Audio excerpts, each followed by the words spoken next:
Well, today we're going to do something very significant. And that is we are going today to face head-on the father wound. And we're going to do that proactively from two different directions. First, for those of us who are fathers, we're going to face the father wound as fathers. And I say that because as we look at the father wound, we're going to ask the question, how can I avoid inflicting a wound like we've been talking about on my sons? Or, how can I make up for the wound that I've already inflicted on my son? Maybe you've been feeling that. There are a lot of men who come through men's fraternity, and when they come through men's fraternity, they start hearing about these wounds, and they start thinking about their past and their relationship with their sons, and they begin to kind of long for some recovery in that regard. Those are two significant questions that we want to address here today.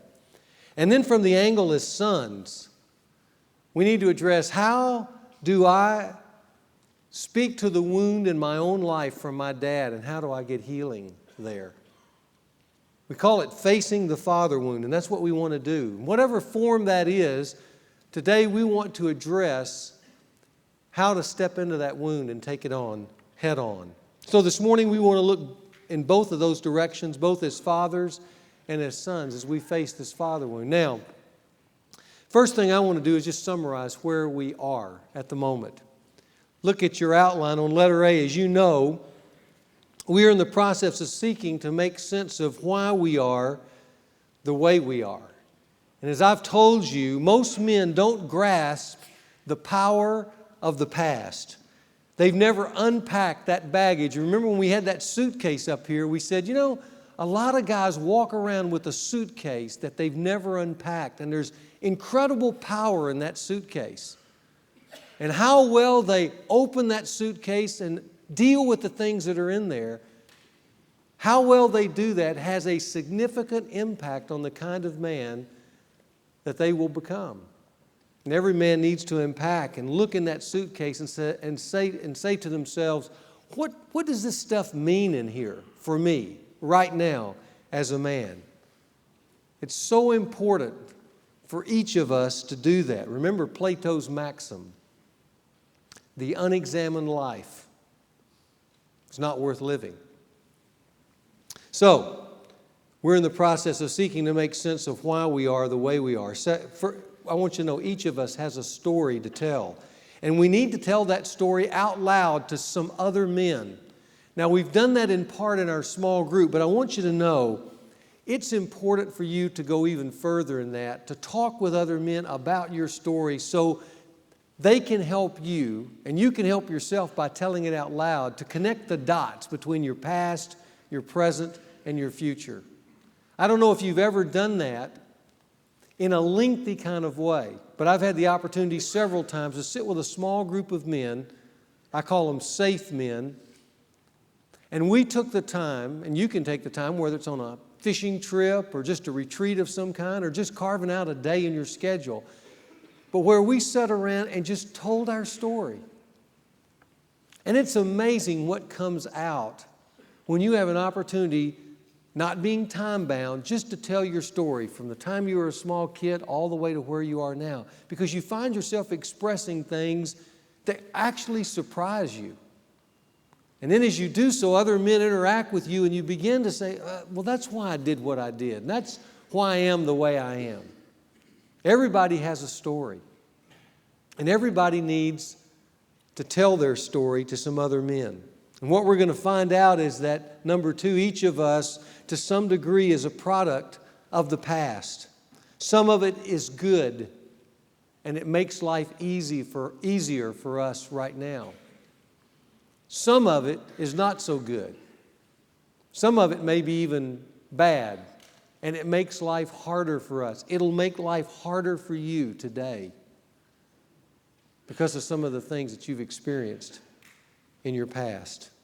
And the point is that each of us in some ways is controlled by the past until we consciously and willfully choose to break that control.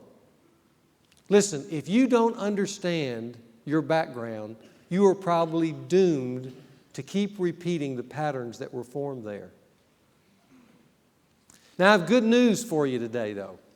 And that good news is that if you understand the past, and with that understanding, you can break those bad forces that are over your life and that hold you back from the quest for authentic manhood that we've been talking about the last 5 weeks. Look at letter B. We are exploring the first of 5 major wounds in life that shape us. And of course, the first of those wounds is the absent father wound. And last week I gave you a definition of that wound. Let me give it to you again just as a reminder. Here's what we said the absent father wound was. We said it was an ongoing emotional, social, or spiritual deficit that's ordinarily met in a healthy relationship with Dad that now must be overcome by other means. Now, when I say deficit, I mean a hole that Dad needed to fill. And when Dad didn't fill it, for whatever reason, what goes into that hole is things like anger and resentment and blame and excuses and a host of other problems fills that vacuum. Finally, look at letter C. This wound is being inflicted upon sons today at epidemic levels. Last week I told you that 40% of all the children in America today are growing up at some point in their lives in fatherless families. Lance Morrow, who is a writer for Time magazine, put it this way. He said, "The damage caused by a father's absence may be severe and may last a lifetime. It is a shadow. The longing of sons for their fathers is almost physical, something passionate, profound. It is often mysterious to sons what it is they want from their fathers. But I have seen it in other men, and I see it in my sons, their longing for me." That is so true. Dad is either a bright spot in a son's life or he's a shadow. Good or bad, right or wrong, empowering or disempowering based on his presence or absence in a son's life. You know, the Bible sees that too, the importance of fathers with their children. When you come to the last verse in the Old Testament, it makes a prophecy that won't be fulfilled as the Old Testament closes for 400 years.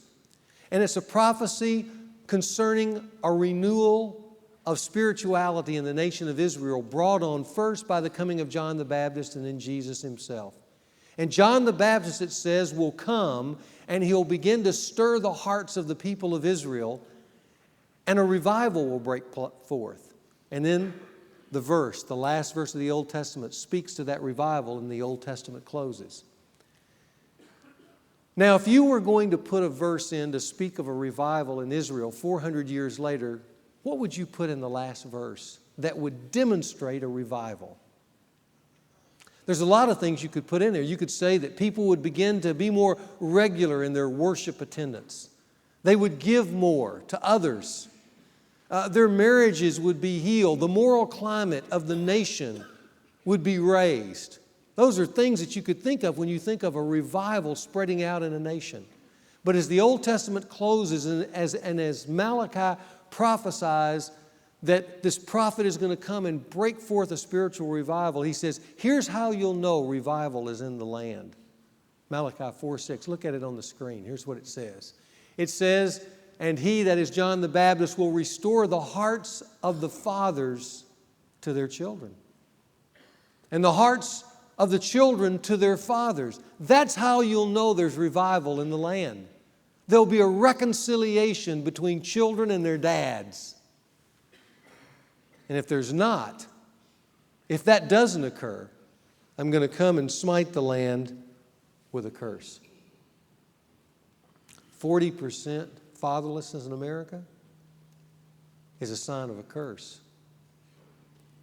So how do you deal with the father wound? I want to give what I call 8 proactive remedies now that we've discussed this father wound for the last few weeks for us as men. 3 of those are going to be for dads with their sons. And 5 of them are going to be for sons with their dads. Here's the first one. First, if you're a dad, make sure your son has the essentials. Make sure your son has the essentials. There's 2 things that your son should not leave home without. You need to make sure he has certain things in his life, and you need to make sure he hears certain things from you as a dad.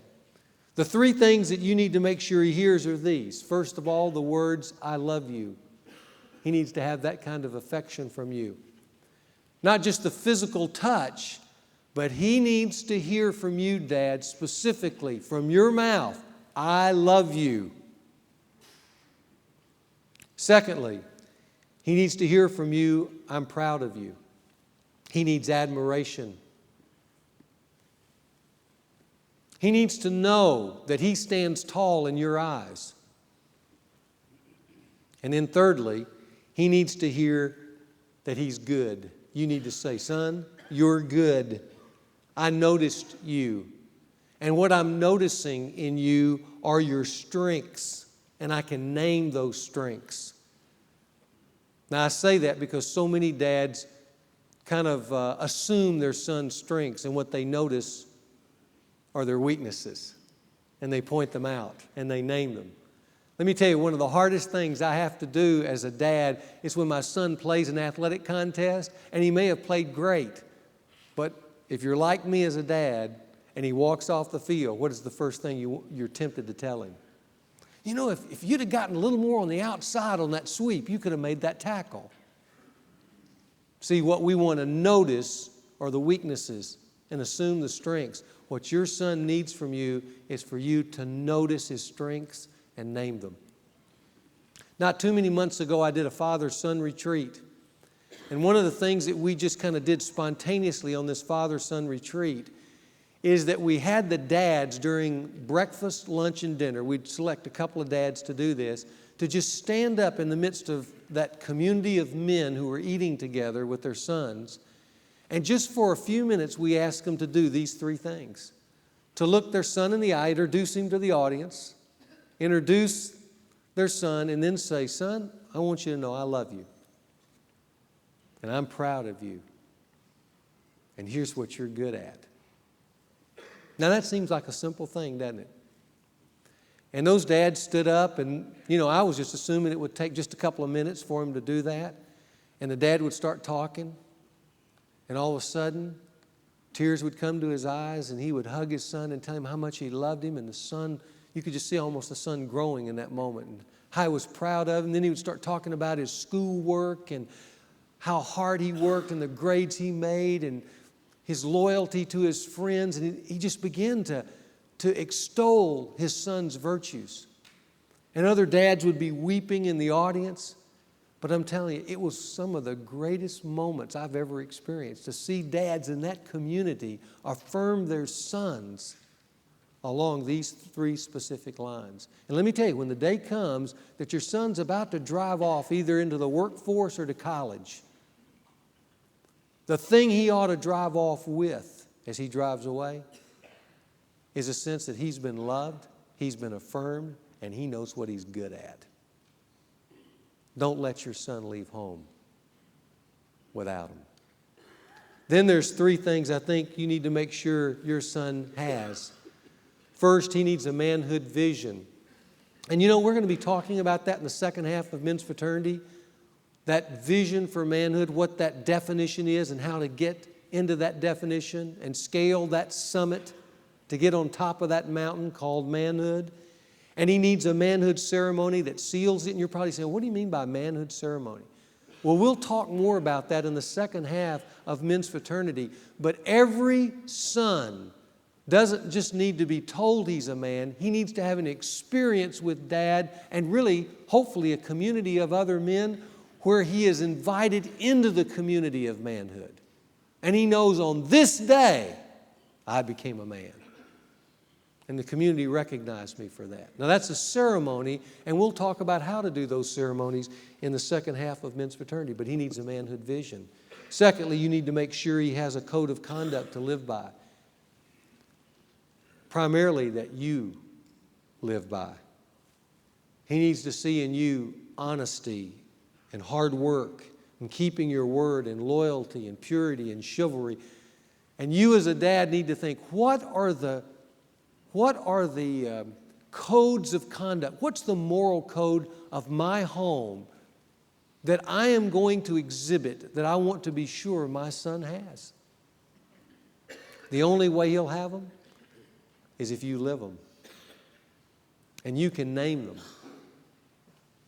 And then finally, he needs a transcendent cause, something to live for other than himself. And you're the one who helps instill in him that larger vision.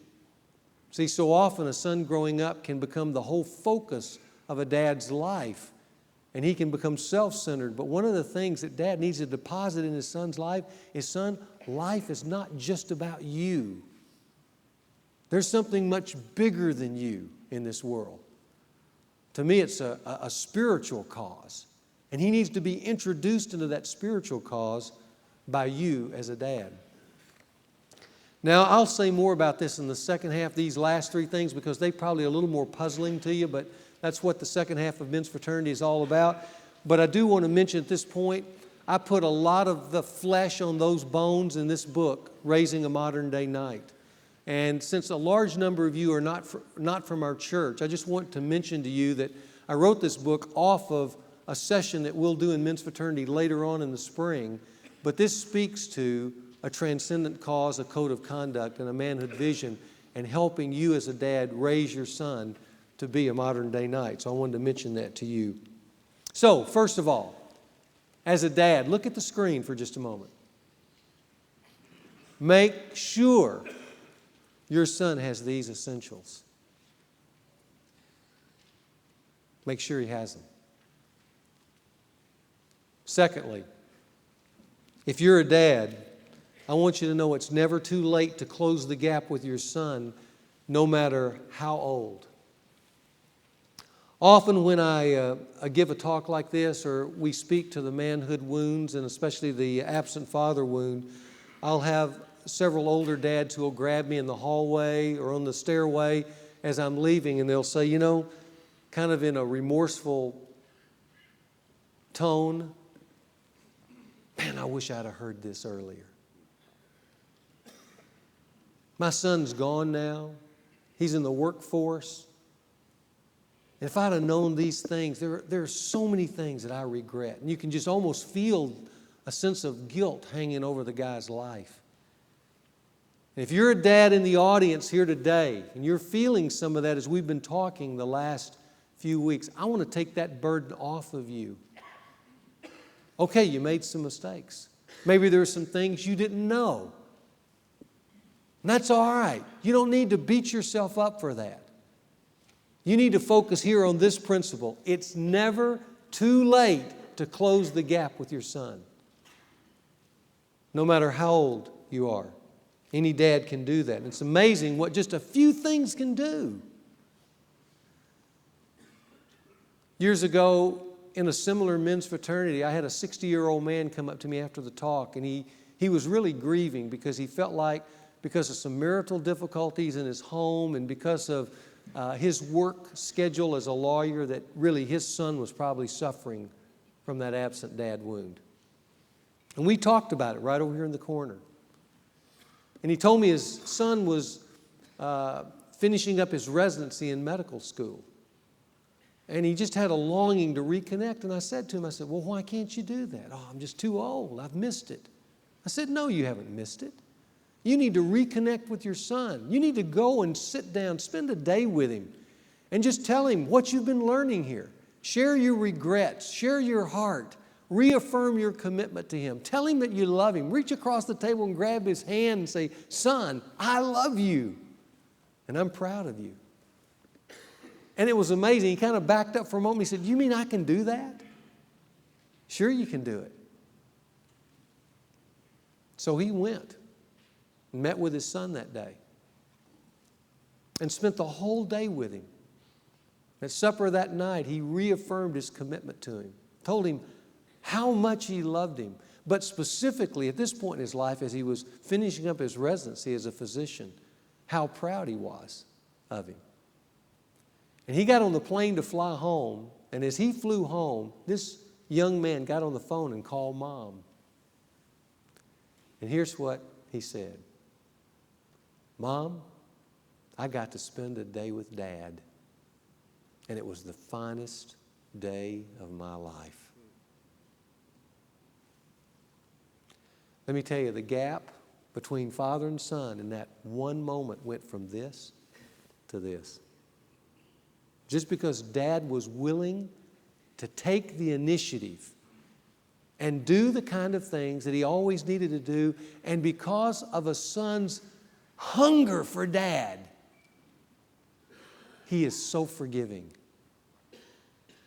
And men, if you feel some of that, I want you to know your son hungers to forgive you and hungers to be close to you. If you'll just take the initiative to close that breach. Third, if you're a single dad, or if you're a dad separated from your son by divorce, or if you're a dad who has inherited a son through remarriage and you have a blended family, here's my word for you. Seek help and a sound strategy. Now, why do I say that? Because in many ways, you as a father are in what I call uncharted waters. I know divorce in some ways is epidemic today, and we have a lot of blended families happening today, but that's still uncharted waters where people are still trying to figure out what all that means. And unfortunately, what I find is there's a lot more myths out there than there are facts. And so you got the dad who's thinking he can divorce mom and go on and then he'll say to himself, oh, it'll take a year or so. My kids will get over it. Or he inherits a blended family and he thinks, well, I'll just love this young man like I love my other sons and everything will be okay. Or I'll make up all the loss my son's experiencing on weekends. We'll just do a lot of things together. I know we can't be together but on weekends, but we'll make it up. And you may be feeling that, but for some of you who are a little further down in the journey into that, you may also be feeling that doesn't work. Those things you just said aren't true, and they're not. There's a lot more myths out there than facts. So what do you do if you've inherited a family, a blended family, or you're like some of the dads who've already talked to me here in the audience and said, what do I do with my son because I don't see him very regularly? I can't. I don't have access to him. What do you do in those moments? Here's a couple of things that I would recommend to you. You just write this down. Read, read, read. That's my first principle. You go, what are you talking about? There are some great books, and I wish I could recommend some of them to you today, but there's more coming out all the time. And so I would just simply say, you do the investigation yourself. You go to a local bookstore.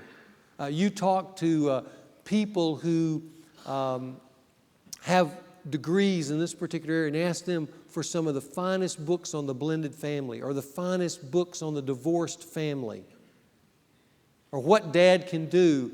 And out of reading, and see, listen, guys, the reason I'm telling you this is because guys don't read. But if you are one of these dads I just mentioned, you have to read. You need a book where you can read it and educate yourself the same way you are by being a part of men's fraternity. And out of that, develop a sound strategy of how to deal with my son or my inherited son. That's so very important. You may feel even uncomfortable after you read. You may have questions. Listen, the best $100 you could put down is to find out who the best counselor in town is and put $100 down and say, I want an hour of your time. And here's what I'm learning. And I'm a dad who's suffered a divorce and I don't have access much to my son. What do I do so that I won't injure my son further? And how can I make up some of the gap here because of that?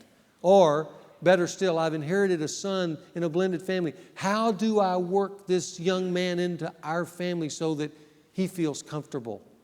And I can undo some of the things maybe that have inflicted pain over his life.